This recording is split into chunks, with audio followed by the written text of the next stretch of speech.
Tandukan keras Yaakob Sayuri ke gawang Jaime Abdullah nyaring melengkapi kemenangan telak 7-0 Indonesia atas Brunei Darussalam di ajang Piala AFF 2022. Gol tersebut menjawab kepercayaan yang diberikan pelatih Sinteyong kepadanya.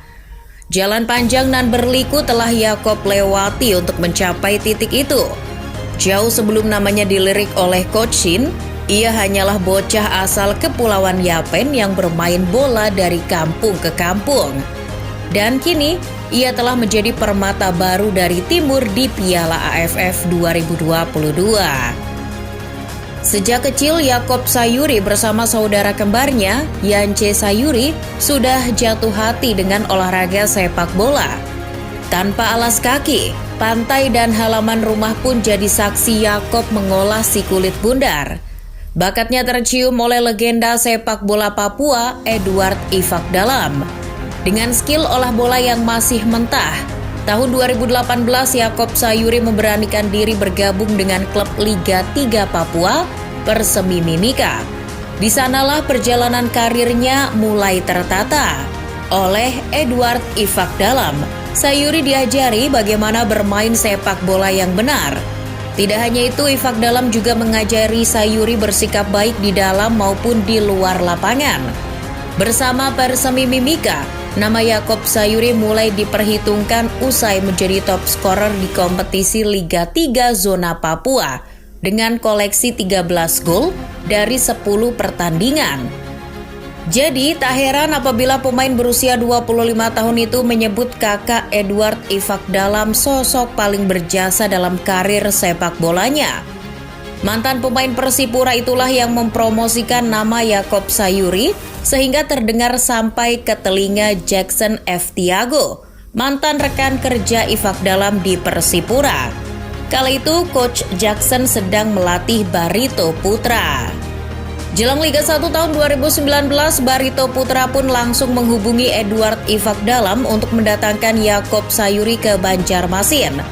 Coach Jackson yang dikenal hobi mengorbitkan pemain muda, ternyata kepincut untuk mengembangkan Yaakob Sayuri. Di musim perdananya bersama Barito Putra, Yaakob tampil dalam 22 pertandingan dengan koleksi 1 gol dan 4 assist.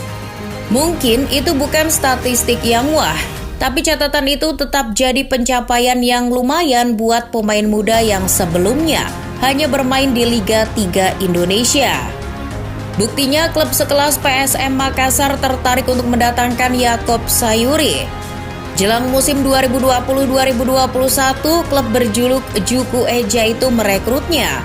Yaakob bersaing dengan sederet penyerang sayap yang sudah malang melintang di kompetisi Liga 1, macam Bayu Gatra, Ferdinand Sinaga, Irsyad Maulana, Rizky Eka Pratama, bahkan mantan pemain Ajax Amsterdam, Ezra Walian.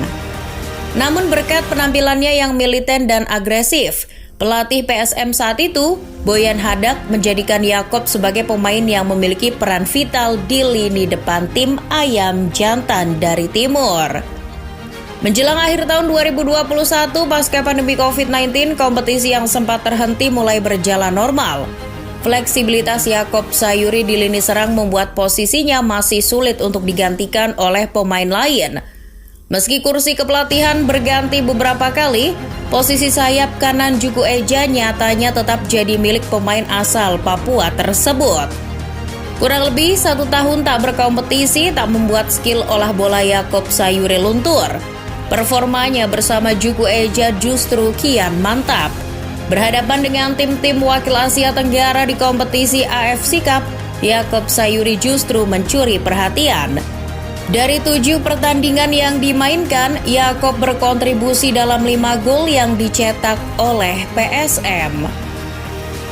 Sedangkan di Liga Indonesia, performa Yaakob Sayuri juga tak kalah gahar. Meski tak selalu mencetak gol di setiap laga, peran Yaakob di lini serang sangat efisien. Yaakob yang doyan menyisir pertahanan lawan dari sisi kanan, seringkali membuat bek lawan sulit mengikuti gerakan cepat khas pemain Papua. Pergerakan Yaakob Sayuri di sisi kanan juga dapat menarik perhatian bek lawan, sehingga rekan satu timnya bisa memanfaatkan celah di sepertiga area pertahanan lawan. Selain kecepatan dan naluri mencetak gol yang tinggi, Yakob juga memiliki kualitas umpan silang yang cukup apik. Sesekali umpan-umpannya dari sisi sayap cukup merepotkan barisan pertahanan lawan dan berbuah gol bagi PSM. Musim lalu ia hanya berkontribusi 8 gol dalam 26 pertandingan liga yang dimainkan bersama PSM Makassar. Sedangkan musim ini, ia sudah berkontribusi 7 gol hanya dalam 9 pertandingan Liga Indonesia. Jumlah itu dipercaya akan terus meningkat di paruh kedua musim 2022-2023. Pamor Yakob Sayuri kian melonjak kala namanya masuk dalam daftar pemain yang dipanggil Sinteyong untuk laga uji coba melawan Curaçao akhir September lalu. Ini jadi lompatan karir yang sangat pesat. Dari klub Liga 3, Yakob Sayuri bisa merasakan bermain sepak bola dengan mengenakan seragam berlambangkan Garuda di dadanya. Yakob bermain di 2 pertandingan melawan Curaçao. Menariknya, ia tak dipasang di posisi sebagaimana di PSM. Sinteyong justru memasangnya sebagai bek kanan menggantikan Asnawi Mangkualam. Meski tak mencetak gol, penampilannya sangat memukau. Melansir dari statistik yang diunggah Lapang Bola, Yakob Sayuri adalah salah satu pemain timnas Indonesia yang masuk dalam jajaran top actions. Sepanjang pertandingan, kelincahan dan staminanya mampu membuat pemain Curaçao frustasi. Kemampuan bertahan dan menyerang Sayuri pun sama baiknya. Usai tampil memukau di laga kontra Curaçao, nama Yakob Sayuri kembali jadi pilihan Sinteyong di Piala AFF 2022. Ia tergabung dalam daftar 23 nama yang diberangkatkan ke Jakarta untuk menghadapi Kamboja di laga pembuka AFF 2022. Sayangnya, Coach Shin belum memberikan kesempatan bermain pada mantan punggawa Barito Putra tersebut. Debut yang dinanti-nanti Sayuri terjadi di laga kedua kala skuad Garuda mencukur habis Brunei Darussalam dengan skor 7-0. Dan salah satu golnya itu dicetak oleh Yakob Sayuri menjelang laga usai. Ini jadi gol perdana Sayuri selama berseragam Timnas Indonesia. Gol tersebut sangat berharga baginya. Oleh karena itu ia persembahkan golnya kepada masyarakat Indonesia yang selalu setia mendukung Timnas Indonesia. Yakob baru bermain di babak kedua menggantikan Asnawi. Meski hanya bermain selama 27 menit, pemain kelahiran Kepulauan Yapen itu mampu menunjukkan kemampuan terbaiknya. Sayuri pun tak menyia-nyiakan kesempatan yang diberikan oleh Sinteyong. Dengan waktu yang singkat tersebut, ia berhasil mencatatkan 1 gol serta 2 assist. Dengan performa meyakinkan yang ditunjukkan Sayuri, kesempatan untuk menjadi pilihan utama pelatih Sinteyong di laga-laga berikutnya kian terbuka.